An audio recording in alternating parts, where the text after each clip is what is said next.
নজর রাখবো পরের খবরে। কালীগঞ্জে বোমাবাজির ঘটনায় দুঃখ প্রকাশ করে পোস্ট মুখ্যমন্ত্রী। দোষীদের চিহ্নিত করে কড়া শাস্তি দেওয়ার নির্দেশ পুলিশকে।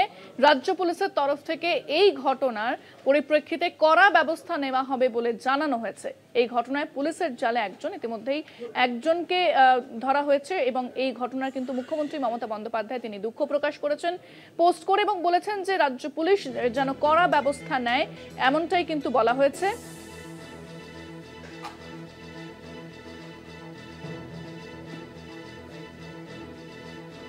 দোষীদের চিহ্নিত করে কড়া শাস্তি দেওয়ার নির্দেশ পুলিশকে। গণনার দিন অশান্তি ছড়ালো কালীগঞ্জে। বিশাল পুলিশ বাহিনী মোতায়েন এলাকায় চলছে নজরদারি, নিরাপত্তা ব্যবস্থা বাড়ানো হয়েছে। কালীগঞ্জে বোমাবাজির ঘটনায় দুঃখ প্রকাশ করে পোস্ট করলেন মুখ্যমন্ত্রী মমতা বন্দ্যোপাধ্যায়। পুলিশকে সব রকমের ব্যবস্থা নেওয়ার নির্দেশ দেওয়া হয়েছে এবং রাজ্য পুলিশ কড়া ব্যবস্থা নেবে, এমনটাই কিন্তু বলা হয়েছে পুলিশের তরফ থেকে।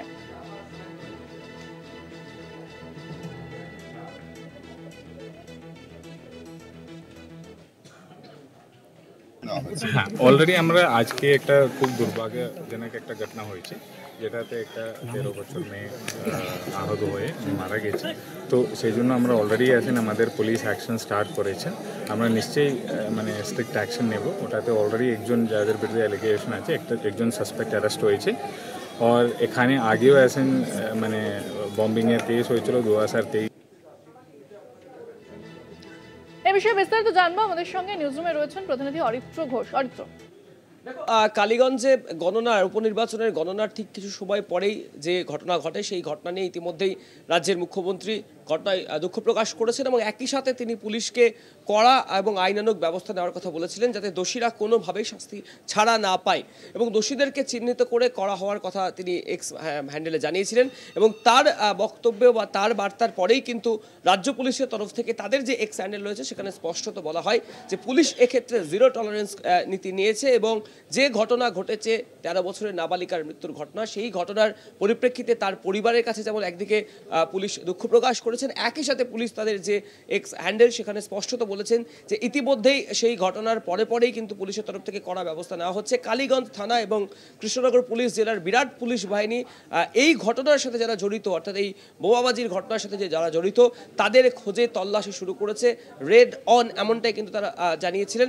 এবং সেই তল্লাশি অভিযানের পরে একজনকে কিন্তু এই মুহূর্তে গ্রেপ্তার করেছে কৃষ্ণনগর পুলিশ জেলার তরফ থেকে এবং যাকে গ্রেপ্তার করা হয়েছে আদর আলী শেখ, তাকে এই মুহূর্তে কালীগঞ্জ থানায় জিজ্ঞাসাবাদ করছেন কৃষ্ণনগর পুলিশ জেলার আধিকারিকরা এবং কালীগঞ্জ থানার আধিকারিকরা।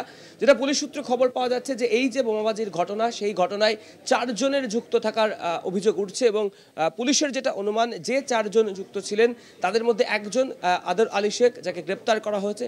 একটু আগেই যেটা কৃষ্ণনগর পুলিশ জেলার পুলিশ সুপার কে অমরনাথ তিনি স্পষ্ট করলেন যে একজনকে এই ঘটনার পরিপ্রেক্ষিতে গ্রেপ্তার করা হয়েছে। এখনও 3 জন রয়েছে, তারা এই মুহূর্তে অ্যাবসকন্ডিং।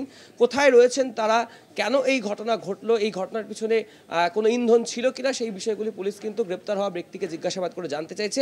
এবং শুধু তাই নয়, মুখ্যমন্ত্রীর করা নির্দেশ এবং একই সাথে রাজ্য পুলিশের তরফ থেকে করা ব্যবস্থার পরে এখনও কালীগঞ্জ থানা এলাকা সহ কৃষ্ণনগরের একাধিক জায়গায় পুলিশের তরফ থেকে তল্লাশি অভিযান চালানো হচ্ছে, এটা আমরা পুলিশ সূত্রে খবর পাচ্ছি। এবং পুলিশের তরফ থেকে স্পষ্টত আশ্বাস দেওয়া হচ্ছে যে যারা বা যে এই ঘটনার পিছনে জড়িত, যে 4 জনের কথা উঠে আসছে যে এই বোমাবাজির ঘটনায় 4 জন যুক্ত ছিল, তাদের মধ্যে যে বাকি 3 জন যারা এই মুহূর্তে পলাতক রয়েছেন, অ্যাবসকন্ডিং রয়েছেন, তাদের খোঁজে পুলিশের তরফ থেকে তল্লাশি অভিযান চলছে এবং দোষী যারা রয়েছেন এই ঘটনার পিছনে তাদেরকে যথাযোগ্য শাস্তি দেওয়ার কথা যেমন মুখ্যমন্ত্রী বলেছেন, একই সাথে পুলিশের তরফ থেকেও সেই কড়া ব্যবস্থাই নেওয়া হচ্ছে। ধন্যবাদ অরিত্র। নিউজরুম থেকে ছিলেন আমাদের প্রতিনিধি অরিত্র ঘোষ।